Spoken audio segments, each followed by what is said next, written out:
ಟಿಕೆಟ್ನಲ್ಲಿ ಹೆಸರು ತಪ್ಪಿದರೂ ಹಣ ಉಳಿಯುತ್ತೆ. ಡಿಜಿಸಿಎ ಹೊಸ ರೂಲ್ಸ್ ಜಾರಿ. ಟಿಕೆಟ್ ಹೆಸರು ದೋಷಕ್ಕೆ ಬಿಗ್ ರಿಲೀಫ್. ವಿಮಾನ ಟಿಕೆಟ್ ಬುಕ್ ಮಾಡುವಾಗ ಸಣ್ಣ ತಪ್ಪು ಕೂಡ ದೊಡ್ಡ ತೊಂದರೆಯಾಗಿ ಪರಿಣಮಿಸಬಹುದು. ವಿಶೇಷವಾಗಿ ಹೆಸರಿನಲ್ಲಿ ದೋಷ ಬಂದ್ರೆ ವಿಮಾನ ನಿಲ್ದಾಣದಲ್ಲಿ ಚೆಕ್ ಇನ್ ಮಾಡುವಾಗಲೇ ಸಮಸ್ಯೆ ಎದುರಾಗುತ್ತದೆ. ಕೆಲವೊಮ್ಮೆ ಕೇವಲ ಒಂದು ಅಕ್ಷರ ತಪ್ಪಿದರೂ ಪ್ರಯಾಣಿಕರನ್ನು ತಡೆಯುವ ಘಟನೆಗಳು ನಡೆದಿವೆ. ಇಂತಹ ಸಮಸ್ಯೆಗಳು ಹೆಚ್ಚಾಗುತ್ತಿರುವ ಹಿನ್ನೆಲೆ ನಾಗರಿಕ ವಿಮಾನಯಾನ ಮಹಾನಿರ್ದೇಶನಾಲಯ ಡಿಜಿಸಿಎ ಹೊಸ ಮತ್ತು ಪ್ರಯಾಣಿಕರಿಗೆ ಅನುಕೂಲಕರವಾದ ನಿಯಮಗಳನ್ನು ಜಾರಿಗೆ ತಂದಿದೆ. ಈ ಪರಿಷ್ಕೃತ ನಿಯಮಗಳು ಪ್ರಯಾಣಿಕರ ಹಣವನ್ನು ಉಳಿಸಲು ಮತ್ತು ಅನಾವಶ್ಯಕ ಒತ್ತಡ ತಪ್ಪಿಸಲು ಸಹಾಯಕವಾಗಿದೆ.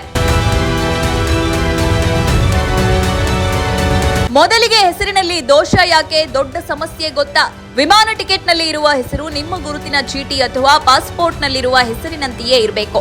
ಯಾಕಂದ್ರೆ ವಿಮಾನ ನಿಲ್ದಾಣದ ಭದ್ರತಾ ಕ್ರಮಗಳು ಬಹಳ ಕಠಿಣವಾಗಿವೆ.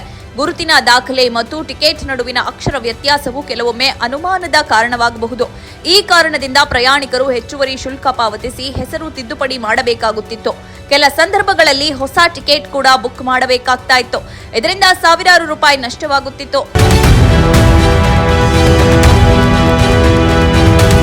ಟಿಕೆಟ್ನಲ್ಲಿ ಹೆಸರು ತಪ್ಪಿದ್ದರೂ ಹಣ ಉಳಿಯುತ್ತೆ. ಹೇಗೆ ಗೊತ್ತಾ?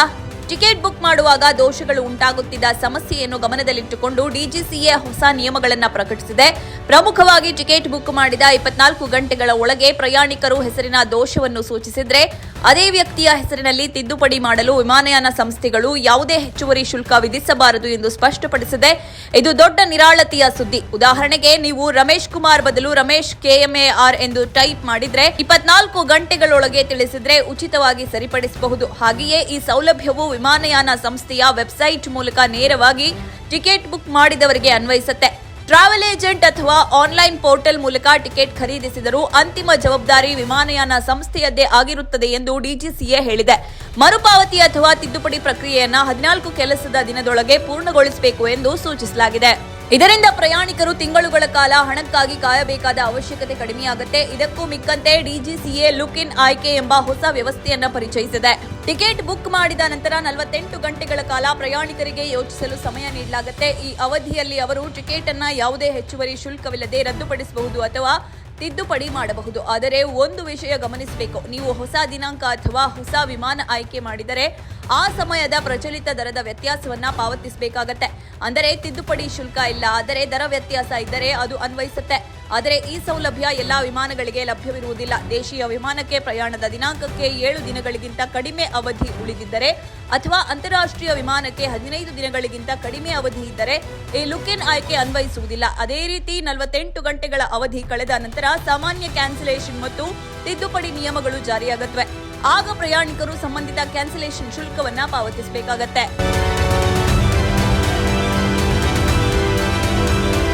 ವೈದ್ಯಕೀಯ ತುರ್ತು ಸ್ಥಿತಿಯಲ್ಲಿ ಹೇಗೆ ಕಾರ್ಯನಿರ್ವಹಿಸುತ್ತೆ ಗೊತ್ತಾ? ಹೌದು, ವೈದ್ಯಕೀಯ ತುರ್ತು ಸ್ಥಿತಿಯ ಸಂದರ್ಭಗಳಲ್ಲಿ ಡಿಜಿಸಿಎ ವಿಶೇಷ ಸಡಿಲಿಕೆ ನೀಡಿದೆ. ಅದೇ PNRನಲ್ಲಿ ಪ್ರಯಾಣಿಸುತ್ತಿರುವ ವ್ಯಕ್ತಿ ಅಥವಾ ಅವರ ಕುಟುಂಬ ಸದಸ್ಯರು ಆಸ್ಪತ್ರೆಗೆ ದಾಖಲಾಗಿದ್ರೆ ವಿಮಾನಯಾನ ಸಂಸ್ಥೆಗಳು ಮರುಪಾವತಿ ಅಥವಾ ಕ್ರೆಡಿಟ್ ಶೆಲ್ ನೀಡಬಹುದು. ಕ್ರೆಡಿಟ್ ಶೆಲ್ ಅಂದರೆ ನಿಮ್ಮ ಹಣವನ್ನು ತಕ್ಷಣ ಮರಳಿಸದೆ ಮುಂದಿನ ಪ್ರಯಾಣಕ್ಕೆ ಬಳಸುವಂತೆ ನಿಮ್ಮ ಖಾತೆಯಲ್ಲಿ ಉಳಿಸುವ ವ್ಯವಸ್ಥೆ. ಇದು ತುರ್ತು ಪರಿಸ್ಥಿತಿಯಲ್ಲಿ ಸಹಾಯಕವಾಗುತ್ತೆ. ಇತರ ವೈದ್ಯಕೀಯ ಕಾರಣಗಳಿಗಾಗಿ ಕ್ಯಾನ್ಸಲೇಷನ್ ಕೇಳಿದ್ರೆ ವಿಮಾನಯಾನ ಸಂಸ್ಥೆಯ ಏರೋಸ್ಪೇಸ್ ಮೆಡಿಸಿನ್ ತಜ್ಞರು ಪರಿಶೀಲಿಸಿ ನಿರ್ಧಾರ ಕೈಗೊಳ್ಳುತ್ತಾರೆ. ಅಗತ್ಯವಿದ್ದರೆ ಡಿಜಿಸಿಎ ತಜ್ಞರ ಅಭಿಪ್ರಾಯವೂ ಪಡೆಯಲಾಗುತ್ತೆ. ಅಂದರೆ ಸುಳ್ಳು ಪ್ರಮಾಣಗಳಿಗಿಂತ ದುರುಪಯೋಗವಾಗದಂತೆ ಕ್ರಮ ಕೈಗೊಳ್ಳಲಾಗಿದೆ.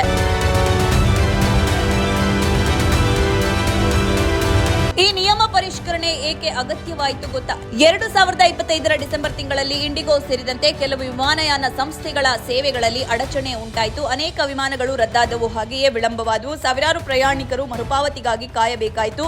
ಸಮಯಕ್ಕೆ ಸರಿಯಾಗಿ ಹಣ ಮರಳಿಸದ ಬಗ್ಗೆ ದೂರುಗಳು ಹೆಚ್ಚಾದವು. ಈ ಹಿನ್ನೆಲೆಯಲ್ಲಿ ನಾಗರಿಕ ವಿಮಾನಯಾನ ಸಚಿವಾಲಯ ವಿಮಾನಯಾನ ಸಂಸ್ಥೆಗಳಿಗೆ ಕಟ್ಟುನಿಟ್ಟಿನ ಸೂಚನೆ ನೀಡಿತು. ಮರುಪಾವತಿಯನ್ನ ನಿಗದಿತ ಅವಧಿಯಲ್ಲಿ ಪೂರ್ಣಗೊಳಿಸಬೇಕು ಎಂದು ಆದೇಶಿಸಲಾಯಿತು.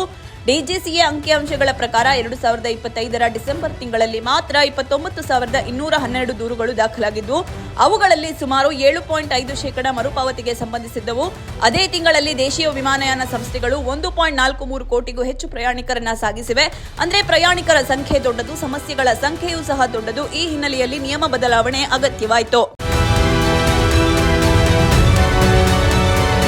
ಈ ಹೊಸ ನಿಯಮಗಳಿಂದ ಪ್ರಯಾಣಿಕರಿಗೆ ಏನು ಲಾಭ ಅಂತ ನೋಡೋದಾದ್ರೆ, ಮೊದಲನೆಯದಾಗಿ ಹೆಸರಿನ ಸಣ್ಣ ತಪ್ಪಿಗಾಗಿ ದೊಡ್ಡ ಮೊತ್ತ ಪಾವತಿಸುವ ಅವಶ್ಯಕತೆ ಇಲ್ಲ. ಎರಡನೆಯದಾಗಿ ಬುಕ್ ಮಾಡಿದ ನಂತರ ಯೋಚಿಸಲು 48 ಗಂಟೆಗಳ ಅವಕಾಶ ಸಿಗತ್ತೆ.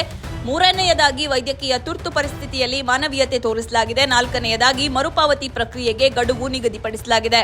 ಆದರೆ ಪ್ರಯಾಣಿಕರು ಜಾಗರೂಕರಾಗಿರಬೇಕು. ಟಿಕೆಟ್ ಬುಕ್ ಮಾಡುವಾಗ ನಿಮ್ಮ ಹೆಸರು, ಪಾಸ್ಪೋರ್ಟ್ ಅಥವಾ ಆಧಾರ್ ಕಾರ್ಡ್ನಲ್ಲಿರುವಂತೆ ಸರಿಯಾಗಿ ನಮೂದಿಸಬೇಕು. ವಿಶೇಷವಾಗಿ ಅಂತಾರಾಷ್ಟ್ರೀಯ ಪ್ರಯಾಣದಲ್ಲಿ ಮಧ್ಯ ಹೆಸರು, ಕೊನೆಯ ಹೆಸರು ಎಲ್ಲವೂ ಸರಿಯಾಗಿರಬೇಕು. ಮೊಬೈಲ್ ಆಪ್ ಅಥವಾ ವೆಬ್ಸೈಟ್ನಲ್ಲಿ ಸ್ವಯಂ ಪೂರ್ಣಗೊಳಿಸುವ ಅಂದರೆ ಆಟೋಫಿಲ್ ವ್ಯವಸ್ಥೆ ತಪ್ಪು ಮಾಡಬಹುದು. ಆದ್ದರಿಂದ ಪಾವತಿ ಮಾಡುವ ಮೊದಲು ಒಮ್ಮೆ ಪರಿಶೀಲಿಸುವುದು ಉತ್ತಮ. ಒಟ್ಟಿನಲ್ಲಿ ಡಿಜಿಸಿಎ ಪರಿಚಯಿಸಿದ ಈ ಪರಿಷ್ಕೃತ ನಿಯಮಗಳು ಪ್ರಯಾಣಿಕರ ಪರವಾಗಿವೆ. ವಿಮಾನ ಪ್ರಯಾಣ ದಿನೇ ದಿನೇ ಹೆಚ್ಚುತ್ತಿರುವ ಈ ಕಾಲದಲ್ಲಿ ಪಾರದರ್ಶಕ ಮತ್ತು ಸ್ಪಷ್ಟ ನಿಯಮಗಳು ಬಹಳ ಮುಖ್ಯ. ಸಣ್ಣ ದೋಷದಿಂದ ದೊಡ್ಡ ನಷ್ಟವಾಗದಂತೆ ಈ ಕ್ರಮ ಸಹಾಯಕವಾಗಿದೆ. ಮುಂದಿನ ದಿನಗಳಲ್ಲಿ ವಿಮಾನಯಾನ ಸಂಸ್ಥೆಗಳು ಈ ನಿಯಮಗಳನ್ನು ಕಟ್ಟುನಿಟ್ಟಾಗಿ ಪಾಲಿಸಿದರೆ ಪ್ರಯಾಣಿಕರ ವಿಶ್ವಾಸ ಮತ್ತಷ್ಟು ಹೆಚ್ಚಾಗಲಿದೆ. ಡಿಜಿಸಿಎ ಪರಿಚಯಿಸಿದ ಈ ನಿಯಮಗಳ ಬಗ್ಗೆ ನಿಮ್ಮ ಅಭಿಪ್ರಾಯವನ್ನು ನಮಗೆ ಕಾಮೆಂಟ್ ಮೂಲಕ ತಿಳಿಸಲು ಮರೆಯದಿರಿ.